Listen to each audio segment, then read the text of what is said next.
It's ironic, because despite the title, this is the most defeated I've ever felt writing one of these videos. Over and over again I've written the title, I have never known defeat, I have never known defeat, I have never known defeat. Each title is then followed by a series of notes and scribbles that I feel half-hearted about.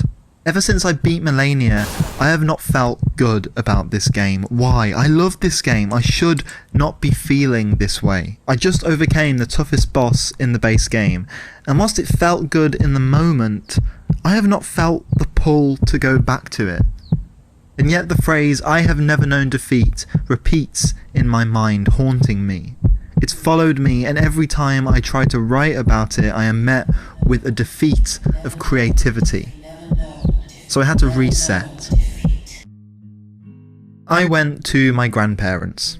In fact, you've seen them before if you've watched this series. They're in the back of every video as a faint image. They live in a small village near Malvern. It's quiet. My granddad used to be a builder. Now, in his retirement, he paints and makes incredible art pieces. In fact, he's the reason I love space and the speed of light so much. He's always been into that, and when I was younger and when he'd talk about that stuff, he spoke about it with real fascination, and it just transfixed me. My nana is a gentle soul. She stresses herself out too much, but she's a lovely person. She's probably one of the nicest people you could ever meet. I love them to bits. Recently, however, they have known defeat. This field is right at the back of their garden, and the sheep from the farm in the village come to the back sometimes, and they'll eat the apples that fall from the tree. But soon they won't be here, because despite the villagers' pleas and petitioning, they are going to build lots of houses right at the back. For ages, the entire village have kind of been against this. I think it's because the view is so beautiful, and it offers a sense of peace and quiet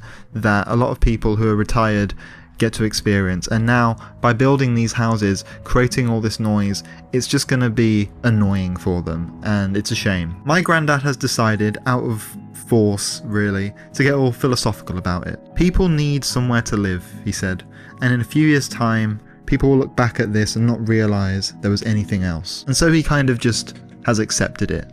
I don't know whether they're going to move again, but I'm glad they seem to have come to terms with it. But they didn't give up. The defeat did not come easily, and I respect it.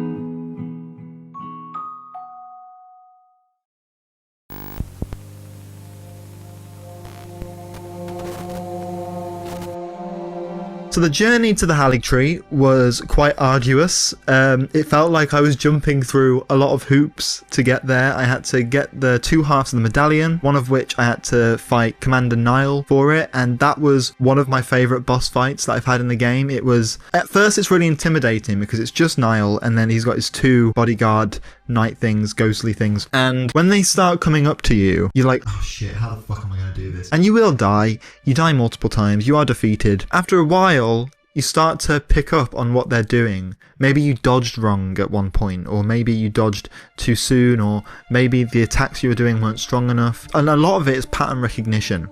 And what I loved about the fight with Commander Niall was the fact that I could train myself on his moveset, and I got it right, and I did it. And it was one of the most fun I've had with a boss fight. But eventually when you beat him, you get half of the Haligtree medallion, and I didn't have the other one, and I was confused at where it could be, so I did look it up. Turns out it's with that Albus fellow.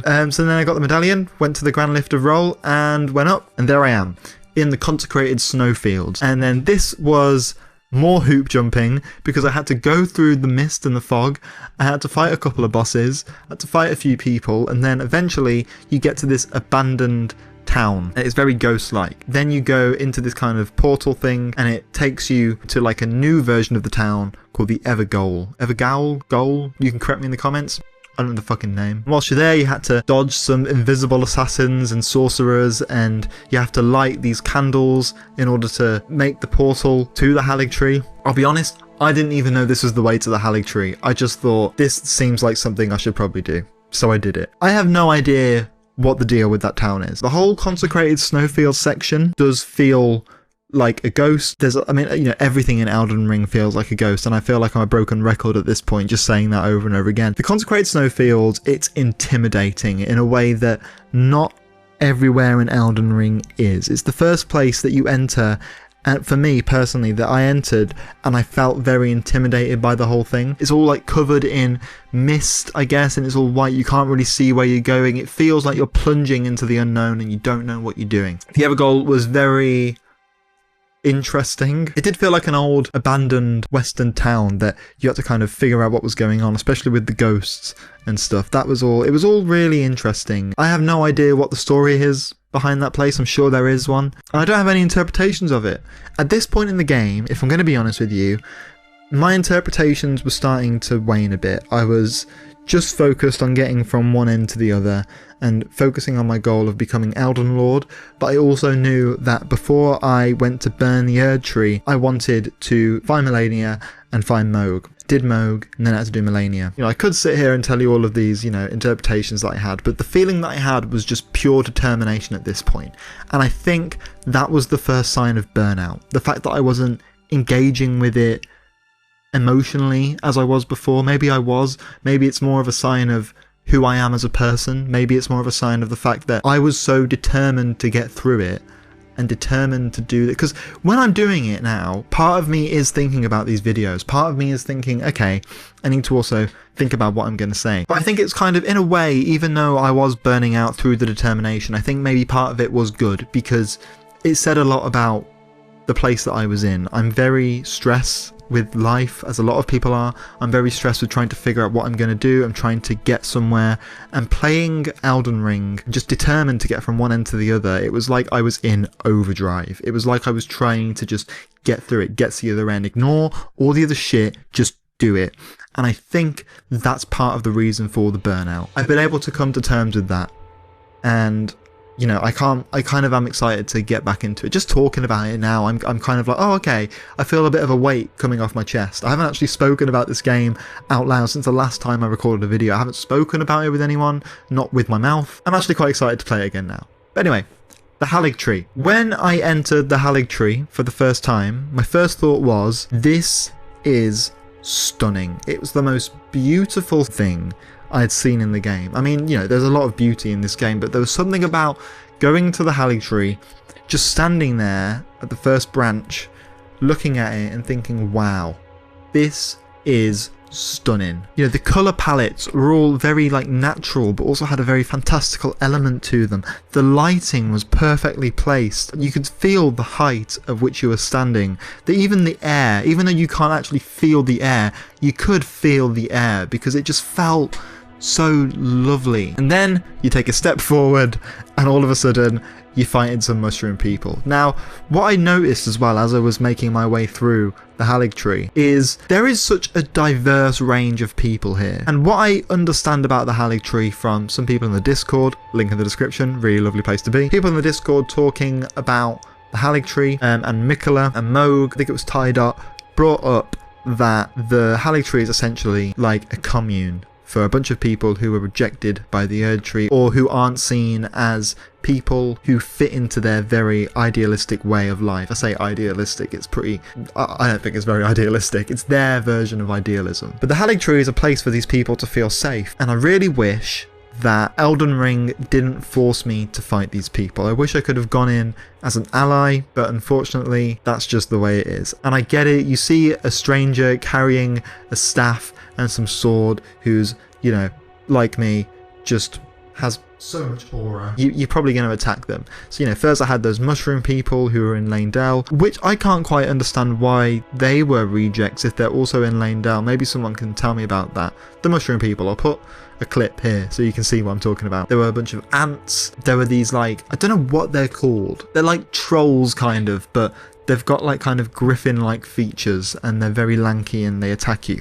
There were some undead people and then eventually some like sorcerers. So diverse and well done. But what really got me wasn't just the diversity of the people, it was also the diversity of the entire area. It really felt like a dungeon. I loved how each part felt unique and different to each other. Someone in the Discord mentioned that the Haligtree feels the most like Dark Souls in Elden Ring, and I can't wait to play Dark Souls now. I kind of really want to play it if this is what it's like. I mean, you know, you start off with the branches and then you go down and there's like these garden, shed or greenhouse areas that you have to fight through, and then there's kind of more garden stuff, and then eventually you get to Loretta, which I'll talk about in a minute. You then go inside the tree where it kind of feels more like a castle and a palace, and then you go further into the tree. It's revealed that it's kind of rotting inside, and there's a lot of scarlet rot and a lot of enemies there. Again, more diverse enemies, until eventually you get to the bottom and you get to the roots where Malenia is. But we're getting very, very ahead of ourselves here.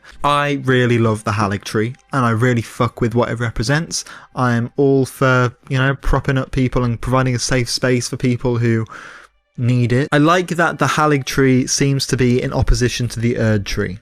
Even if it is rotting and it's kind of failed, I really like that it just existed in the first place. But I've just started Shadow of the Erdtree and I'm yet to find out more about Miquella. I'm told that not everything that I think about him is proven right. With that out of the way, with the Haligtree, let's get into Loretta.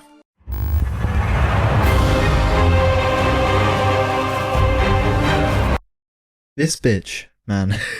Okay, let me just set the scene for you with Loretta, right? I am a very proud sorcerer in Elden Ring. I see some people talking shit about sorcerers, saying that, you know, sorcerers is easy mode and that it's not the real way to play Elden Ring or any sort of Dark Souls game. And to that I say, fuck off. I really don't give a shit about what the right way to play a certain game is. If the game is providing me with certain tools and I can optimally use them, and also I love magic. I'm not playing it because I want to figure out how to play it in the best way. I'm playing it because I just love magic. I love the idea of being able to, you know, make sorceries. And part of me wishes I did incantations.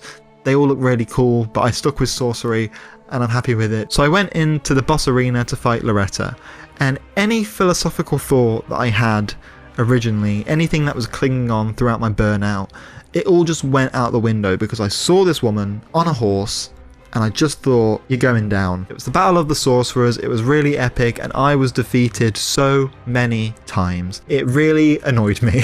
Because, you know, there aren't loads of sorcerers that you have to fight in the game. There are people with, you know, magic abilities, but a lot of the time, it's just strength people. So for the first time, I was kind of dealing with this other magician, and it felt like a fight between two great sorcerers. I'm not saying I'm a great sorcerer, but I think I'm pretty good at what I do in this game. So when it came to me and Loretta, she really gave me a run for my money. This woman had me changing my armor back to the Carian armor, back to the scaled armor, just so I could stand a chance. And I never changed my armor for anyone. But eventually I did it, because this is not the first Carian I have fought in this game. I fought Renala, I fought Rykard, I married Rani. I fought through Caria Manor, and even though she defected from the Carians, at least that's what I believe, or she defected from what the Carians represent, she's still a Carian, and she's still one of the goats, still one of the greatest, and I had a lot of respect for her when I was fighting her.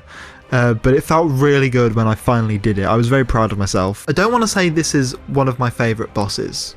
I don't think it really was one of my favourite bosses, but I did enjoy the fight. I did enjoy trying to figure out how to dodge, when to attack. It was very tactful, and I think the main reason I didn't enjoy it was because she was just giving me a run for my money in a way that no other boss has. I know that sounds silly because it seems like it's just Loretta, but there was something about a man which was really like putting me off, and I did it in the end. I was proud of it, and it was a good fight. And as I said, I really respect her. She rebelled against the Carians. She did her own thing. She went to the Haligtree. It was very evident that this fight was just a hint of what was to come. I had a lot ahead of me, especially with Malenia, because if I thought this was hard, then what came after was just ridiculous. But, you know, like, good on Loretta for leaving the Carian family which seemed to be a little bit corrupt. And again, it kind of comes back to that flame of ambition.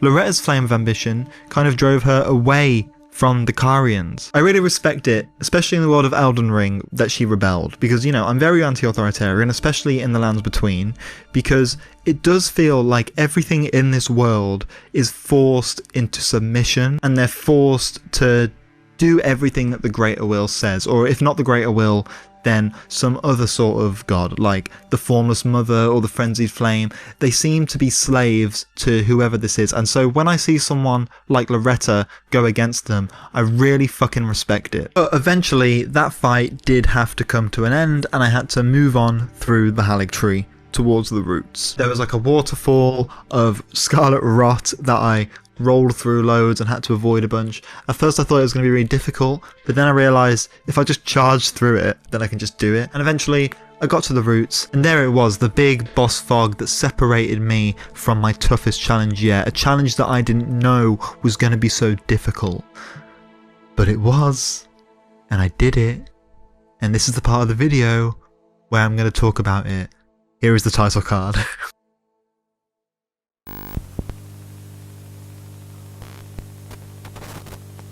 I enter into the Haligtree roots, ominous, overgrown, with an eerie tinge. Leaves fall, seesawing about the open space as the camera pans down to reveal a red-haired, pale woman seemingly asleep. She's missing an arm, and what seems to be a metal, attachable or detachable arm, laying on the floor in front of her. The wind picks up when one of the woman's feet move. I dreamt for so long.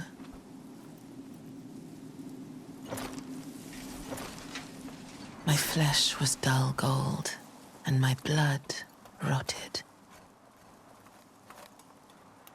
Corpse after corpse left in my wake. As I awaited his return. The following silence speaks volumes. All of this was unnerving. And then she said, "Heed my words. I am Malenia, Blade of Mikola.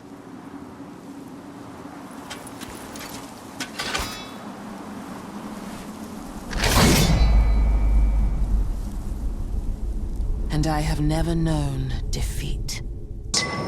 Bullshit. So that was a fucking lie. Okay, before we get into the fight, I need to talk about this whole quote of her having never known defeat, because I'm telling you, she absolutely has known defeat. The first thing that we ever saw of Malenia, especially in the reveal trailer, was her having a fight with Radahn and basically getting bodied, right? I mean, she literally gets stabbed, and in order to get out of it, she had to explode herself into a big flower. Now look, I know there is a lot of contention about whether or not they actually drew or whether Radahn won, and I think it's very, very likely that they did draw, because by the looks of it in the footage, it does seem like she may have been purposefully planning to get herself stabbed, and I get it, but at the same time, if you have to get yourself stabbed and die in order to explode, which is your last resort, I don't know if you can really count that as a win. Don't get me wrong, I'm not saying this out of any disrespect for Malenia. I know that I say in a lot of my videos, ADAB, all demigods are bastards. I'm not very respectful to demigods, but with Malenia, I respect the fuck out of her. She is the one demigod which I really respect, because she was genuinely difficult. She seems to love her twin brother Mikola, who seems kind. I don't know. You know, when you eventually do beat her, she's very respectful. She's like, yeah, dude, you're the shit. Strength. Extraordinary.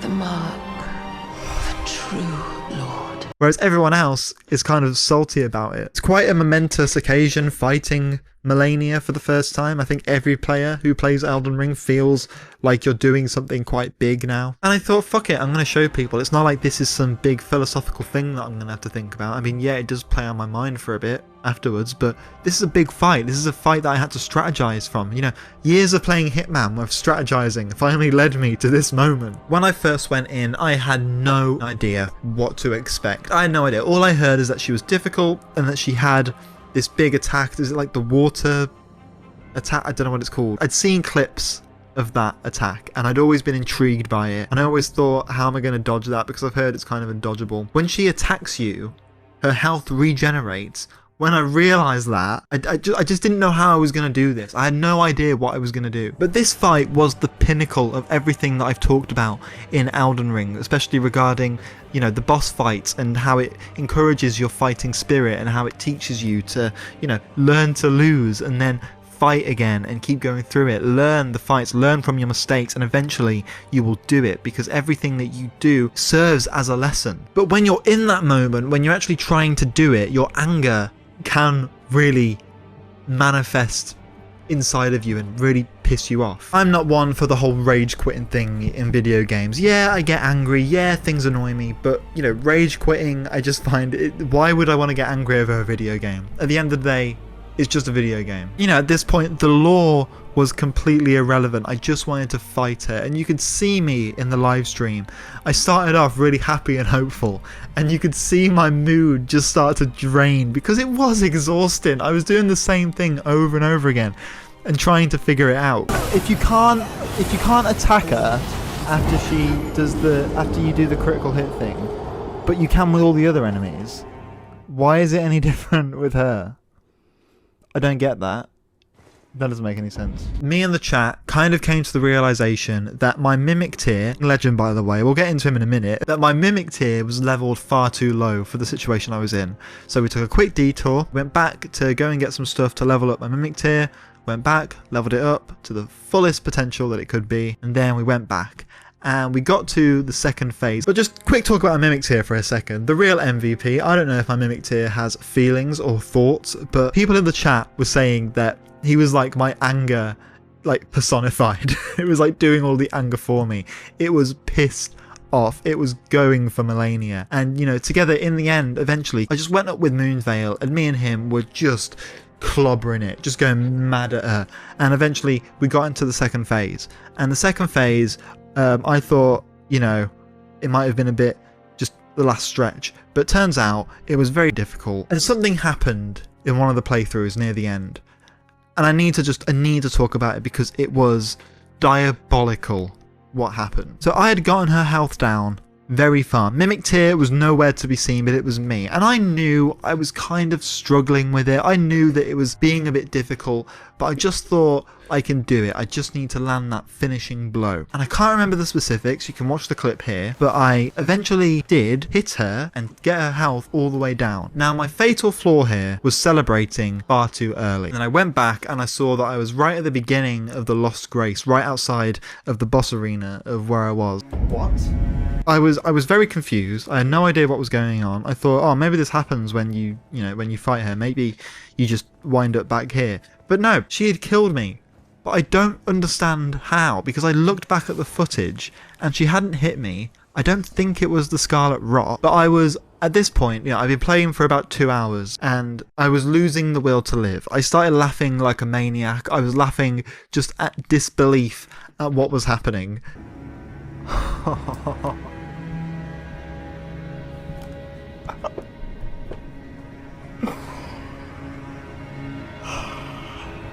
Oh my god. Oh my god. This is the laugh of madness. Oh my god. Okay, so at this point I said to myself, I'm calling it a day, I can't do it, but I don't know what happened. There was some sort of flame of ambition within me, pulling me forward, telling me to go, and I kept doing it, and 12 minutes later, I beat her. And dude, I did it in such a cool way. Me and my Mimic Tier, we just fucking went for it. Eventually the Mimic Tier died within the second phase, so it was just me and Malenia. I was shooting comets at her non-stop. And then eventually, she did one of her little attacks where she goes in the air and she swung towards me. I dodged out of the way, and then she went to attack me again. I perfectly dodged that, and then with my Moonveil, I did one of those just fucking phoom, and she was gone. And I couldn't believe my luck. I felt like Sephiroth with his giant katana doing some sort of energy blast. And dude, God, it felt good. And honestly, I respect her. I have never fought anyone like this in this game, which was so difficult. I've never seen a boss like this, and I did it, and it felt so fucking great. I mean, the pure elation that you feel after beating her. I didn't care what she represented. I didn't care that she was in the Haligtree, a place that I liked. I was just glad that I did it. She came at me. I didn't even want to fight her. She just threatened me, but she threatened me with a bloody good time. Even though I kept getting beaten over and over again, even though I kept being defeated, it felt good to actually do it and figure it out. All of those losses that I had, it did feel like it was defeating me, like personally, like it was defeating my will. But for some reason, for whatever reason, I just kept at it. I had to do it. I was determined to do it, and I did do it. It's the losing that's meant to motivate you. It wants you to give up. It mocks you, it teases you, it makes fun of you over and over again. It's really easy to let all of those losses and that defeat to consume you and to give up, because why should you bother? Because it's so difficult. But I've been saying this for ages. Art, like Elden Ring or any film, any art piece, any piece of literature, anything, these things can genuinely inspire you and reflect on real life. Now in real life, when you're struggling with something, you shouldn't just give up just because it's a little bit difficult. Now I'm yet to fully take my own advice on this, okay? I'm not anywhere near close to, you know, being as good at not giving up as I want to be. But it was genuinely like a reflection of real life, and it did make me think, you know, maybe I just need to keep pursuing, keep persevering through what I'm doing. Because the truth is, no matter what Malenia says, she has known defeat. When she started off as a demigod or as a warrior, or whatever the fuck she was doing, when she started off, she would have known defeat. She would have had people teaching her. She would have struggled against things every now and then. And also, again, the first footage that we saw of her was her kind of getting defeated. But it's something that you tell yourself. I've never known defeat. It's an intimidation tactic. It's a way of believing in yourself. You know, when I talk about Elden Ring, or I talk about videos, or I talk about anything that I'm doing, any piece of writing, I always say, I want to be the best. I want to be the best at what I do. And so if I have to tell people that I'm the best, if I have to tell people that I'm the greatest at what I'm doing, I have to also kind of believe it. But the truth is, beneath all of that, I guess, arrogance, or beneath that front, there is a lot of defeat. You're gonna get defeated at times. You're gonna struggle. We all know defeat. It shapes us. It creates us. It figures out who we are. And to say otherwise is completely ridiculous, but you've got to fake it till you make it sometimes, and I think that's what Malenia was doing. I don't believe that she had never known defeat. Plus, she had the advantage of a literal god. I'm filming this on my birthday on the 13th of July because I wanted to do something that I enjoy making these videos, and why shouldn't I do something that I enjoy on my birthday, you know? This year, I have been so tempted to just give up on what I'm doing. It's been fucking difficult, man. You know, trying to find work, trying to, you know, maintain my mental health, trying to keep friendships, trying to figure stuff out. It's been difficult. I don't think about this enough. I don't ever realize it enough, but for whatever reason, I'm still going. I'm still doing what I'm doing. I didn't think I was going to make it to the age of 27. I was not in a good place. But for whatever reason, I'm still here. So I must believe in myself somewhat. I must, whether it's the flame of ambition that I talked about in a previous video, or maybe it's just being human. I mean, I recently watched Superman. I could talk for ages about what it is to be human, and that film was just fucking stunning. I loved it. Anyway, this is not Elden Ring. Yeah, I've been very burnt out with Elden Ring, but I'm coming out of that now. I'm enjoying talking about this in a video. I'm proper enjoying this. And you know, the point of these videos, they're not to talk about the lore. They're not to get into the nitty gritty of it. What I'm really here to talk about is the way it made me feel, the way I interpret things, and that's the whole point in all of this, in all art. That's the whole point in art, just interpretations and feelings. If you're not interpreting it and feeling it in your own way, then what's the point? It's meant to move you. But yeah, thank you, Malenia, and everyone that joined me in the stream whilst I was doing that. It was a momentous occasion, and I'm really glad that I got to experience it, and I'm glad that I had people there to experience it with. So thank you so much for just being there. And also, if you're watching this channel and you know you've watched a few of my other Elden Ring videos, or you've watched my art is not content video, thank you so much. I can't tell you how much it means to me that I've got people who are willing to listen to me and willing to watch me do these videos. When I see the final product of what I've edited together, I'm so proud of what I've done. It all makes it worth it in the end. All art is worth it, especially when you see the final product. So I'm really happy with that. Now, after I defeated Malenia, I went to go and burn the Erdtree and fight Malekith in the Farum Azula. Is that how you say it? And I defeated Malekith in 2 minutes. I will prove it in the next video with a clip. Now, I'm the GOAT. What can I say? I'm good. Thank you so much for watching this video. It really means the world. I can't tell you how much it means to me. These videos have been quite undertaking just in terms of the quantity of which I've been doing it, the pace at which I've been doing it, and you know, I don't ever want the quality to drop. That's why I've taken a bit of a break from Elden Ring, and why I'm probably going to space these out a bit more. And I'm going to be talking about other things that aren't Elden Ring. Glad you're here, glad you're along for the ride, and thank you so much for taking the time to watch this video. And hey, whilst I've got you here, let me just read out the channel members who make this whole thing possible, who, you know, they're supporting me and they seem to believe in what I'm doing here, which is ridiculous. So, it's not ridiculous, like, thank you, but to me, I'm just like, what the fuck? So here are the names, and I'm going to say them out loud now. I'm going to read them off to my side. Derek Arthur, Pwefu, Split Prune, Travis Baker, Frog and Toad, Namfam, The Worst Protagonist, Jack is a Mimic, and Timothy German Games. Thank you so much, all of you, for giving your money to support the channel. It's amazing, and I really appreciate it. And again, I say this, but if you're a member and you're watching this, please make sure you join the Discord. That's where you can see the behind the scenes stuff, so you can have some input in things. So yeah, thank you so much for watching, and I'll see you on the other side, brother. Why do I always do that, brother?